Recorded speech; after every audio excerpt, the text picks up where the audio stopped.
Stock మార్కెట్లో invest చేసే ప్రతి ఒక్కరికి ఒక డౌట్ ఉంటుంది. అది ఏమిటంటే, ఈ స్టాక్ మార్కెట్లో కొన్ని లక్షల కోట్లని ఇన్వెస్ట్ చేస్తున్నారు కదా, ఈ స్టాక్ మార్కెట్ ఎలా వర్క్ అవుతుంది, ఏ విధంగా ట్రేడ్ అవుతుంది, అండ్ అదే విధంగా ఈ స్టాక్ మార్కెట్ని ఎవరు కంట్రోల్ చేస్తున్నారు అనే విషయాలని ఈ వీడియోలో మనం తెలుసుకుందాం. సో వీడియోలోకి వెళ్ళే ముందు ఫ్రెండ్స్, నాదొక చిన్న రిక్వెస్ట్. మీరు కనుక ఇంకా మన యూట్యూబ్ ఛానల్ని సబ్స్క్రైబ్ చేసి ఉండకపోతే సబ్స్క్రైబ్ చేయండి. అండ్ అదేవిధంగా మా నోటిఫికేషన్స్ మీరు పొందాలి అంటే పక్కనే ఉన్న బెల్ ఐకాన్ని క్లిక్ చేయండి. ప్రపంచంలో ఉన్న ప్రతి ఒక్క దాని మీద కంట్రోల్ అథారిటీ అనేది తప్పకుండా ఉంటుంది. కొన్ని కంపెనీస్ని గవర్నమెంట్ ఏ విధంగా కంట్రోల్ చేస్తుందో ఈ స్టాక్ మార్కెట్ని కూడా సెబీ కంట్రోల్ చేస్తుంది. సెబీ అంటే security and exchange board of India. ఇండియాలో రిజిస్టర్ అయ్యే ప్రతి స్టాక్ ఇండెక్స్, ఆ స్టాక్ రిజిస్టర్ కంపెనీస్ అన్నీ కూడా సెబీ రూల్స్ని డెఫినెట్గా ఫాలో అవ్వాలి. ఇండియన్ స్టాక్ మార్కెట్స్ ఎలా వర్క్ అవుతుంది అని తెలుసుకునే ముందు మనం ప్రైమరీ మార్కెట్ని ఎన్ని టైప్స్గా విభజించారు అనే విషయాన్ని తెలుసుకుందాం. ప్రైమరీ మార్కెట్ని బేసిక్గా 2 టైప్స్గా విభజించారు. ఒకటి BSc, Bombay stock exchange, and second one వచ్చేసరికి ఎన్ఎస్సి, నేషనల్ స్టాక్ ఎక్స్చేంజ్. ఈ బిఎస్సి అండ్ ఎన్ఎస్సి అంటే ఏమిటి అని తెలుసుకోవాలి అని అనుకుంటే నేను ఆల్రెడీ ఈ టాపిక్ మీద ఒక వీడియో చేశాను ఫ్రెండ్స్. ఆ వీడియోని మీరు చూస్తే మీకే ఇంకా క్లారిటీగా అర్థమవుతుంది. స్టాక్ మార్కెట్ ఎలా వర్క్ అవుతుంది అని మీకు ఎక్స్ప్లెయిన్ చేయడానికి, సింపుల్గా అర్థం కావడానికి నేను స్టాక్ మార్కెట్ని 5 పార్ట్స్గా డివైడ్ చేశాను అండ్ ఎక్స్ప్లెయిన్ చేస్తాను. సో స్కిప్ చేయకుండా ఈ వీడియోని కంప్లీట్గా చూడండి. So let's begin our episode. నేను స్టాక్ మార్కెట్ని 5 టైప్స్గా విభజించాను అని చెప్పాను కదా. సో ఆ 5 టైప్స్ ఏంటి అంటే, ఫస్ట్ పార్ట్ వచ్చేసరికి participant of stock markets. Stock మార్కెట్లో ఏవి పార్టిసిపేట్ చేస్తున్నాయి అనేది first topic. And second part వచ్చేసరికి primary stock market. And third one secondary stock market. And fourth one trading in the stock market. And fifth and last one pricing of shares in stock markets. So 1 by 1 వీటి గురించి మనం తెలుసుకుందాం. So part 1, participants of stock market. Stock మార్కెట్లో ఎవరెవరు involve అయ్యారు అనే దాని గురించి ఫస్ట్ తెలుసుకోవాలి. ఆ తర్వాతే ఇది ఎలా వర్క్ అవుతుంది అనేది మీకు క్లారిటీగా అర్థమవుతుంది. So first participant SEBI. SEBI అంటే security and exchange board of India. Stock market మొత్తం కూడా సెబీ అండర్లోనే ఉంటుంది. సెబీ రూల్స్ని ఏ స్టాక్ ఎక్స్చేంజ్ అయినా లేదా ఏ కంపెనీ అయినా పట్టించుకోకుండా రూల్స్కి విరుద్ధంగా షేర్స్ని సేల్ చేసినా లేదా ట్రేడింగ్ చేసినా కఠినమైన చర్యలతో పాటు జరిమానా వేసే అధికారం కూడా సెబీకి ఉంటుంది. అండ్ అదేవిధంగా second participant stock exchange. Stock exchange అంటే ముందుగా చెప్పుకున్న విధంగానే షేర్స్ని పర్చేజ్ చేసి సేల్ చేసే ప్లాట్ఫామ్ని స్టాక్ ఎక్స్చేంజ్ అని అంటారు. ఒక్క మాటలో చెప్పాలి అంటే ఫైనాన్షియల్ ఇన్స్ట్రుమెంట్స్ని ట్రేడింగ్ చేసే ప్లాట్ఫామ్నే స్టాక్ ఎక్స్చేంజ్ అని అంటారు. And third participant stock brokers. Investor order మీద స్టాక్ సర్వీస్ ఇచ్చే కంపెనీస్ని స్టాక్ బ్రోకర్ అంటారు. వీళ్ళు స్టాక్స్ మీద ఇన్వెస్టర్స్కి ఒక అవేర్నెస్ తీసుకురావడానికి ఎంతో సహాయపడతారు. And fourth participant traders or investors. Shares మీద ఇన్వెస్ట్ చేసే వాళ్ళని ఇన్వెస్టర్స్ అంటారు. ఆ ట్రేడింగ్ చేసే వాళ్ళని ట్రేడర్స్ అంటారు. సో దీంతో ఫస్ట్ పార్ట్ ఫినిష్ అయింది. So next part 2, primary market.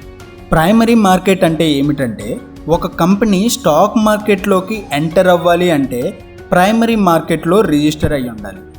ఇలా కంపెనీ రిజిస్టర్ అవ్వడానికి ఎంటర్ అయ్యే మార్కెట్ని ప్రైమరీ మార్కెట్ అంటారు. కానీ ట్రేడింగ్ మాత్రం సెకండరీ మార్కెట్లోనే జరుగుతుంది. So part 3, secondary market. Primary మార్కెట్లో రిజిస్టర్ అయిన కంపెనీలు వాటి షేర్స్ని పబ్లిక్కి రిలీజ్ చేస్తుంది.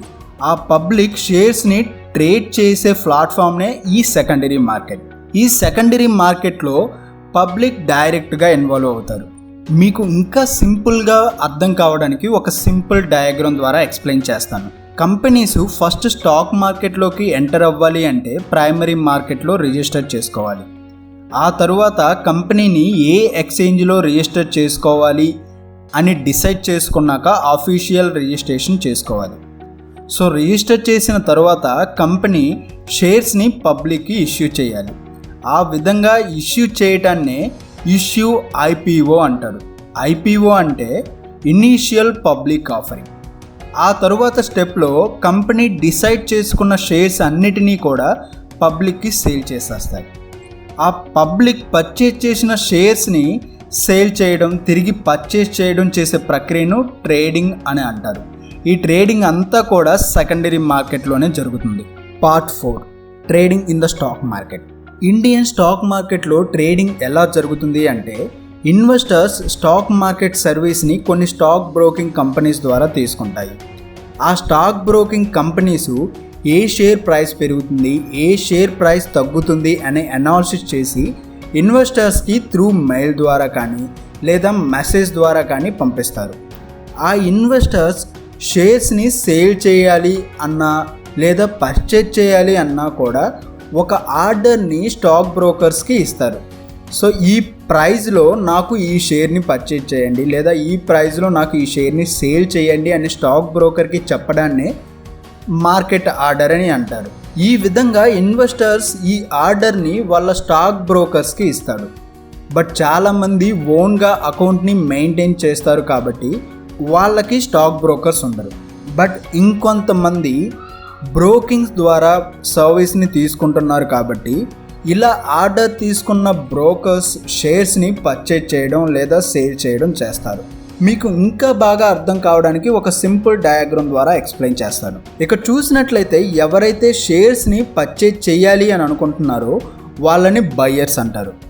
ఆ బయ్యర్స్ ఒక పర్టికులర్ కంపెనీ షేర్స్ని పర్చేజ్ చేయమని పర్చేజ్ ఆర్డర్ని వాళ్ళ బ్రోకర్స్కి ఇస్తాడు. సో ఆ బ్రోకర్ స్టాక్ ఎక్స్చేంజ్లో ఎన్ఎస్సిలో కానీ బిఎస్సిలో కానీ ఆ కంపెనీ షేర్స్ని ఎవరైనా అమ్ముతున్నారా లేదా అని రీసెర్చ్ చేసి, అదేవిధంగా ఎవరైతే సేల్ ఆర్డర్ తోటి ఇన్వెస్టర్ షేర్స్ని సేల్ చేయాలి అనుకుంటున్నారో ఆ బ్రోకర్ని కాంటాక్ట్ అవుతాడు ఈ పర్చేజ్ ఆర్డర్ బ్రోకర్. సో వాళ్ళ మధ్య ప్రైస్ కన్ఫర్మ్ అయినప్పుడు ఆ షేర్ని పర్చేజ్ చేస్తాడు. ఇక్కడ చూసినట్లయితే పర్చేజ్ అండ్ సేల్స్ అన్నీ కూడా ఒకేసారి జరిగిపోయాయి అండ్ దీనినే ట్రేడింగ్ అంటారు. ఈ ట్రేడింగ్ ప్రాసెస్నే సెటిల్మెంట్ సైకిల్ అని కూడా అంటారు. Part 5, how stock price change in the stock market. Stock మార్కెట్లో షేర్స్ ప్రైజు ఎలా చేంజ్ అవుతాయి అనే విషయం గురించి ఒక చిన్న ఎగ్జాంపుల్ తీసుకొని మీకు ఎక్స్ప్లెయిన్ చేస్తాను. మీరు ఒక క్వాలిటీ నోట్బుక్ని 100 రూపాయలకి పర్చేజ్ చేశారు అనుకోండి. ఆ నోట్బుక్ మీ ఫ్రెండ్కి బాగా నచ్చింది. ఆ బుక్ని మీ దగ్గర నుండి ఎలా అయినా పర్చేజ్ చేయాలి అనుకొని ఆ బుక్కి 150 రూపీస్కి కొంటాను అని మీకు ఆఫర్ ఇచ్చాడు. కానీ మీరు ఆ బుక్ని పర్చేజ్ చేసింది 100 రూపాయలకే. కానీ ప్రెజెంట్ మీ ఫ్రెండ్ ఇచ్చిన ఆఫర్ను బట్టి ఆ బుక్కి ఉన్న వాల్యూ 150 రూపీస్. కానీ మీరు ఆ బుక్ని మీ ఫ్రెండ్కి అమ్మడం ఇష్టం లేక అతను ఇచ్చిన ఆఫర్ని రిజెక్ట్ చేశారు. ఆ నెక్స్ట్ డే అదే పర్సన్ కానీ లేదా మీ స్కూల్లో ఉన్న ఏ అదర్ వ్యక్తి అయినా కూడా ఆ బుక్కి 300 రూపీస్కి కొంటాను అని ఆఫర్ ఇచ్చాడు అనుకోండి. కానీ మీరు ఆ బుక్కి ఉన్న వాల్యూ ఇంకా పెరుగుతుందని భావించి ఆ బుక్ని అతనికి కూడా అమ్మలేదు. మీ స్కూల్లో చూసినట్లయితే మీ దగ్గర ఉన్న బుక్ని ఇతర బుక్స్ తోటి కంపేర్ చేస్తే మీదే క్వాలిటీగా ఉంది అండ్ అదేవిధంగా మీ స్కూల్లో బాగా డిమాండ్ ఉన్న బుక్ అని కూడా అనుకోండి. సో ఆ నెక్స్ట్ డే ఇంకొక వ్యక్తి మీ బుక్కి 500 రూపీస్కి కొంటాను అని ఆఫర్ ఇచ్చాడు అనుకోండి. ఆ సమయంలో మీరు ఈ బుక్కి ఇంతకన్నా ప్రైస్ పెరగదు, సో ఆశకు పోతే ఉన్నది పోతుంది, ఉంచుకున్నది పోతుంది అనుకొని ఆ బుక్ని 500కి సేల్ చేశారు. కానీ మీరు ఆ బుక్ని స్టార్టింగ్లో పర్చేజ్ చేసింది 100 రూపీస్కి మాత్రమే. ఆ టైంలో ఆ బుక్కి ఉన్న వాల్యూ 100 రూపాయలు. కానీ మీ ఫ్రెండ్ ఇచ్చిన ఆఫర్ తోటి ఆ బుక్కి ఉన్న వాల్యూ 500 రూపాయలు. ఇదే విధంగా షేర్ ప్రైస్ కూడా చేంజ్ అవుతూ ఉంటుంది. అన్ని వేళలా ఇదే అదృష్టం ఉంటుంది అని లేదు. పరిస్థితులను బట్టి మీ షేర్ వాల్యూ పెరుగుతుంది, తగ్గుతుంది. స్టాక్ మార్కెట్లో షేర్స్ ప్రైస్ కూడా డిమాండ్ అండ్ సప్లై ఫార్ములా మీదనే బేస్ అయి ఉంది. స్టాక్ మార్కెట్లో షేర్స్కి ఉన్న డిమాండ్ సప్లై కంటే ఎక్కువగా ఉన్నట్లయితే షేర్ ప్రైసు పెరుగుతుంది. అలా కాకుండా షేర్ డిమాండ్ సప్లై కంటే తక్కువగా ఉన్నట్లయితే ఆ షేర్ ప్రైసు తగ్గిపోతుంది. సో చూశారు కదా ఫ్రెండ్స్, స్టాక్ మార్కెట్లో ఏవేవి ఇన్వాల్వ్ అవుతాయి అండ్ అదేవిధంగా ఇండియన్ స్టాక్ మార్కెట్ ఏ విధంగా వర్క్ అవుతుంది అండ్ షేర్ ప్రైస్ ఏ విధంగా చేంజ్ అవుతుంది అనే విషయాలను తెలుసుకున్నాం కదా. సో ఈ వీడియో మీకు నచ్చినట్లయితే లైక్ చేయండి. అదేవిధంగా ఈరోజు చెప్పుకున్న టాపిక్లో మీకు ఏదైనా డౌట్ ఉంటే కామెంట్ చేయండి. And don't forget to subscribe tech university of Telugu channel. Thank you friends.